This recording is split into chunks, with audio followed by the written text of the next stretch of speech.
Dream Marshall Gnarly from Tradition Girl. Here is Zorro and Big Profit. They have just swept by the top two. That's Big Profit and Zorro. Back in third now is Say No More. Then comes the fourth horse.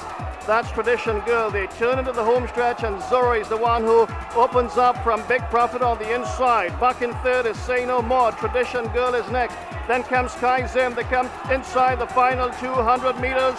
And the leader is Big Profit Gnarly. Big Profit leads. Here is Say No More on the outside, trying to gun them down. And here is Say No More. Say No More takes up the running 50 meters out, glides right away to score by 3 in the end. A good victory by Say No More. Well, Eddie, 3 lengths is not the distance, but 2 1/4, in fact, not your fault. Just like me, we use our naked eye to judge distances, but the officials have the benefit of all kinds of electronic devices, and they determined that the victory was 2 1/4 lengths. But nonetheless, whatever the distance, I thought this was a victory with complete authority on the part of Say No More, winning at odds of 5 to 1 and paying $6.15 to win, and a good ride from well-timed by veteran jockey Ryan Thomas. The horse that finished second in this one was the number 12 horse, that was Big Profit.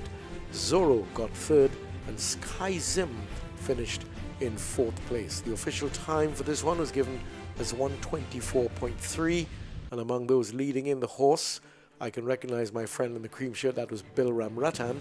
And behind the people leading in, I'm seeing the Zanin Mayor John in his red shirt, celebrating, obviously, Independence Day. But let's focus on the winner, Say No More, which is by Big Country out of Cryer Olup, bred out there at the Mayor John's farm in Freeport in central Trinidad.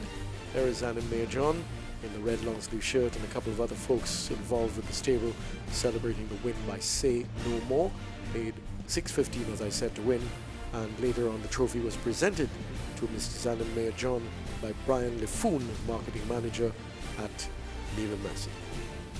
Now on the card, one of the 2 big events on the day's program, the Bernard Doolin Whiteway Independence Cup, named after the late managing director of the Neal and Massy group of companies.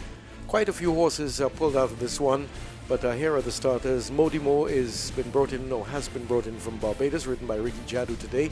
There's Red Lace in the lineup with Sean Samuel astride, and Toro Rosso, ridden by Ryan Thomas, who won a race just a few minutes before. There's a Creole Galveston. Brian Boodram Singh gets a late call up to ride Galveston.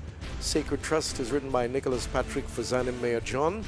Also the Secret American, number 12, Ronald Ali riding. There is a nominee, Wilma Galvez, also gets a late call to ride for the Navarros. And there's Free Passage, last year's Derby winner, ridden by Praveen Badri. That is horse number 14.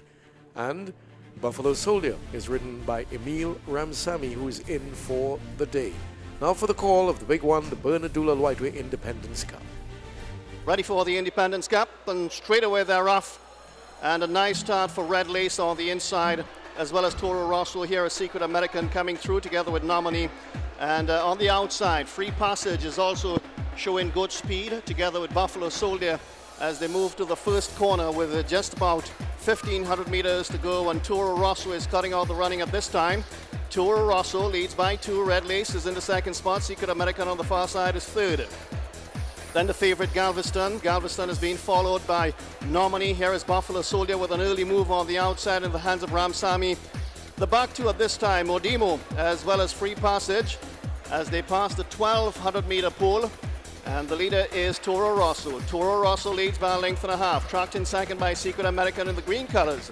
Third on the outside is Buffalo Soldier. Red Lace in a nice position on the inside, and fourth. Then comes Galveston. Sacred Trust is racing in company with Nominee. A length and a half back to Free Passage. This one is being held up for a gear change. And 3 lengths back to the Bajan runner. That's Modimo, and this one has a lot of work to do at this time. As they go to the far turn, and the leader now making an early move is Red Lace on the inside, coming to put the challenge on Toro Rosso.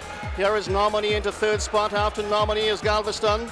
Buffalo Soldier is now starting to hoist the white flag. This one is going the wrong direction. Then comes Free Passage, is starting to find his best ride. 400 meters out in the Independence Cup, And the leader Narly is now the favourite, Galveston. Galveston kicks away, opens up by 2.5 lengths. Red Lake second, then comes Secret American against the fence in third, then Nominee in fourth, and running on is Free Passage, but they certainly have to go to catch Galveston, and Galveston is well claimed. The Independence Cup being punched right out to victory, scores and scores on challenge. Nominee second. Well, this is an outstanding Creole. I don't think that we give enough credit to Galveston. This horse is going to be right up there with the very best of them in terms of the Creoles who've beaten imports. This is an astounding performance. And I think we also need to give credit to the connections of Galveston, the owners, Shivam Mirage, and the trainer, Derek Mosca. I think they choose the races very carefully and very well for this horse. And there was no doubt aided by an excellent ride from Brian Budram Singh, timed it well, slipped the field, and the rest, of course, is history. 4.5 lengths. Galveston winning and adding to its purse an additional $120,000 for winning this one. Nominee second, Free Passage third, and Secret American finished in fourth spot. Galveston, of course, has now won well over $1 million in prize money.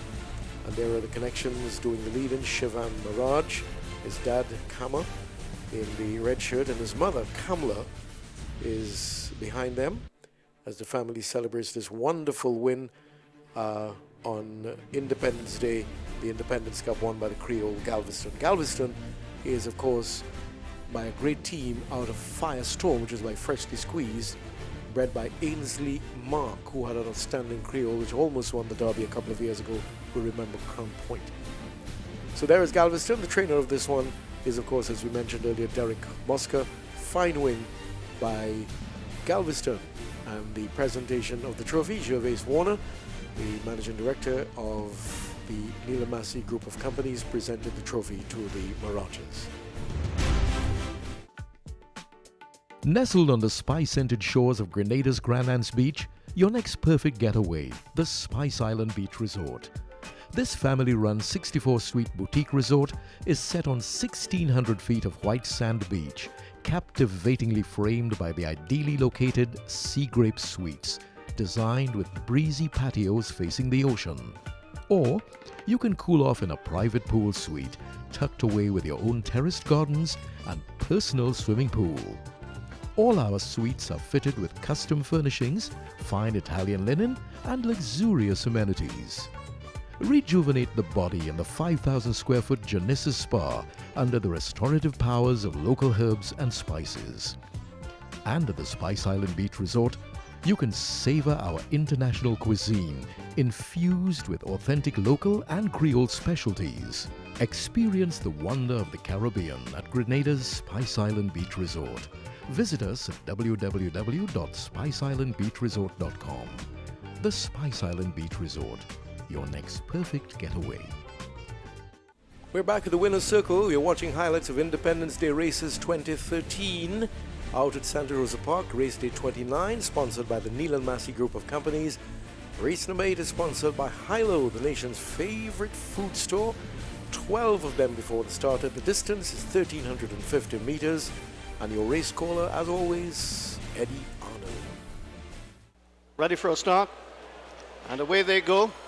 Good beginning for First Encounter on the outside, as well as Becquerel on the inside as they come to the 1,200 meter marker. Back in third is Tommy Frontier, and this one is racing in front of Nikita. Then comes 10 Powers. Odin is following that one. After Odin is No Just Cause. The favorite, that's Goodwill Boys, racing behind No Just Cause. Then Nikita out of Barbados. 4 from last. The back 3 being Mambo Cat, Bears and Bulls, and Sam's Hero. So that's the field as they move up the backstretch, leaving the 800 meter marker behind them, and the leader is First Encounter by 3/4 of a length. In second spot is Becquerel, then 3 back to the third horse, that's the great 10 Powers. After 10 Powers is Stormy Frontier. Odin is starting to make his move on the outside. Here is Goodwill Boy starting to draw in as well, and after Goodwill Boy is Barbados's Nikita. Out of the far turn they come, approaching the final 500 meters. First Encounter and Becquerel, they have it to themselves at this time. Odin is now into third spot. Goodwill Boy on the inside is next as they turn into the home stretch. And Becquerel now takes up running and glides right away by 3 lengths. Becquerel leads and leads nicely indeed. In second spot is Goodwill Boy. Then comes First Encounter. In fourth is Do Just Cause, but Becquerel has a 3 lengths advantage with just about 100 meters to go. Here is Sam's Hero running on, but all too late. Becquerel scores and scores by a diminishing length. I thought Sam's Hero's challenge just came so late indeed that Becquerel really just shook it off and won it by 3/4 of a length. There was no catching Becquerel on the day. David Butcher, the young man who rode this horse to victory, he's having a very good season, I have to say. David Butcher is. He's won quite a few races now this year, and this one he just urged Becquerel over the last 25 meters or so across the finish line to wrap up a victory and, well, pay those who entrusted their bets to Becquerel $7 on a winning ticket and $1.55 on a place ticket, and a trifecta payment of $121.90.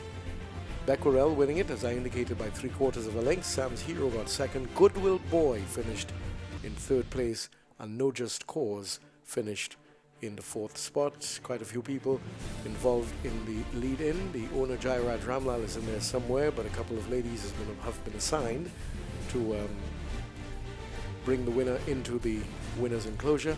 As we indicated earlier, David Butcher, the winning jockey. This is a 6-year-old horse by Storm Boot out of Relid, which was bred in Kentucky in the United States. The winning trainer is young Jonathan Lyder, and he was there somewhere in the winner's enclosure. I'm sure he's going to emerge in the picture at some point in time. And as well, the owner, Jairaj Ramlal, is with the crowd, so quite a few people celebrating the win. And this happens frequently in races when there is family interest in the ownership of horses. I think it's their right to celebrate, as indeed they do. There's quite a mood when you go down to the winner's enclosure, I have to say, because I've been down there myself several times. Ian McDonald makes another appearance to present the trophy to the winners. Well, just before the running of the Oaks, Executive Director Neal and Massy, David O'Brien, was a guest of Dave Lamy on the pre-race broadcast on the Racing Channel, and David took the opportunity to extend best wishes to the national community and to speak briefly on Neal and Massy's involvement in horse racing in Trinidad and Tobago.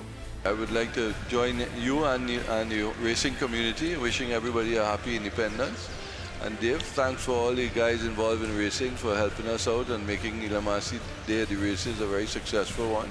And we certainly look forward to continuing our association with horse racing, and we hope that it continues to thrive and to develop as things move on. A lot of people are employed in this industry, and we feel that a lot of our customers are participants and own horses, train horses, and use our products. So we certainly are here to help and to support the races. So thank you very much, Dave. Thank you very much, Mr. O'Brien, and we get set for the Neal and Massy Oaks Stakes, and in a short while we'll go through the assessment of these fillies. Thank you very much, Joe. Now we're on to the feature event, the Neal and Massy Oaks Stakes, a Group 1 event. It's for fillies. They all take along 55 kilos. In this one, weights are equal. This is Diamond Queen. Nicholas Patrick is the rider. There is Spotted Eagle, David Butcher, who won the last race. Doctor of Merit, Emil Ramsamy. All the horses he's ridden today seem to be a little bit short of work. Settle the Score, Ronald Ali, number 4. And also in the lineup of starters, Soca Train. Carlton Malcolm is here from Jamaica. He's 34 years old, has won 100 plus races in Jamaica at Caymanas Park. This is Ready for Stanley, another newcomer on the scene, Jonathan Mansilla, the rider. Here is Salome, ridden by young Aguirre. He, of course, also is relatively new, though he's, I think, ridden one day before in Trinidad and Tobago. Hannah's Champion is ridden by Karen Kilawan. Perfect Day, the Jamaican bred, trained by Gary Subrati, the Jamaican trainer, owned by Mr. Baster and Basau, as Will McGalvey is the rider. Galadriel is ridden by Sean Samuel. And here is Sweet Genius, ridden by Praveen Badri. That's number 12 in the lineup. Fidelis is ridden by Ricardo Jadu for the Camachos. And All Is Yours. Andron Findley, also a Jamaican. He's 30 years old, He's won 58 races already, but none in Trinidad and Tobago. The Oaks, it's a big event for the fillies. Let's go for the call from Eddie Arno. Racing. Nice start for Doctor of Merit as well as Salome. And Salome comes through. Here is Fidelis on the outside coming on, as well as All Is Yours. It's Fidelis, All Is Yours, and Salome. That's the top three as they race to the first corner. And they're being tracked by Spotted Eagle against the fence. Perfect Day, the favorite, is next. Diamond Queen furthest in, as the rest trying to sort themselves out as they move around the first corner with 1,400 meters to go. And the leader now is Diamond Queen from Salome, then Spotted Eagle in third. In fourth on the far side, that's Doctor of Merit. Then comes on the outside, that's the favorite, Perfect Day. Perfect Day is now drawing into fourth spot, just ahead of Doctor of Merit. Then comes Fidelis, then a length and a half back to the other one, that's Galadrill. After Galadrill is Soka Train, then Sweet Genius is fourth from last, the back three being Settledy Score. Ready for Stanley as a back marker as well, together with All Is Yours, and racing in front of them, that's Hannah's Champion. So that's the field as they race up the backstretch, making their way to the 800-meter marker. And the leader is Diamond Queen, just narrowly. Here's the favorite, Perfect Day, coming to challenge in second. Then Spotted Eagle after Spotted Eagle. That's Doctor of Merit going the wrong direction. Ready for Stanley is running a big race on the outside. And that one has gone into contention in third spot, just ahead of Fidelis. On the inside in second, that's Diamond Queen. The leader, though, is Perfect Day. Perfect Day leads well, and very much in hand by Galvez. That's Perfect Day. She comes to the final 400 meters, and Galvez is now asking her to go on and win her race, and she opens up very, very impressively. Perfect Day leads by 5 lengths. In second spot is Ready for Stanley. Back in third is Sweet Genius. This one is running on. Diamond Queen is going the wrong direction, but it's all about Perfect Day with just about 100 meters to go, and Perfect Day being punched right out by Galvez to get the job done in the Neal and Massy Oaks. She wins and wins very, very nicely. Well, I do remember having a conversation with trainer Gary Subrati across at Caymanas Park about a week or so ago, and he was telling me about both the horses that he's training in Trinidad and Tobago up to the Derby. This, of course, is one of them, Perfect Day. The other one is the outstanding Big Man in Town. And Gary did tell me that both these horses are just good quality horses, and he expected this filly to do well. But I think she's gone beyond well here. She's really excelled in this race and proved that she is a quality horse and really justifies the 2 to 5 odds that she went off at, paying just $1.45 to win. An armchair ride for Wilma Galvez. Sweet Genius got second. Ready for Stanley came in at surprising odds of 35 to 1 to finish in third place, and Soka Train finished in the fourth spot. There's Mr. Basker and Basau, very, very proud, and he's got a couple of friends with him. I can recognize what looks to me, or who looks to me, to be Dr. Krishna Bahadur Singh, and members of his family doing the lead in as well is Mark Goodrich in the background. So Mr. Basau inviting all his friends down, and why not? He's proud of his horse, and I'm sure he's hungrily anticipating the Blue Ribbon event, the Derby, on September the 24th, now that this horse has won the Oaks in such convincing fashion.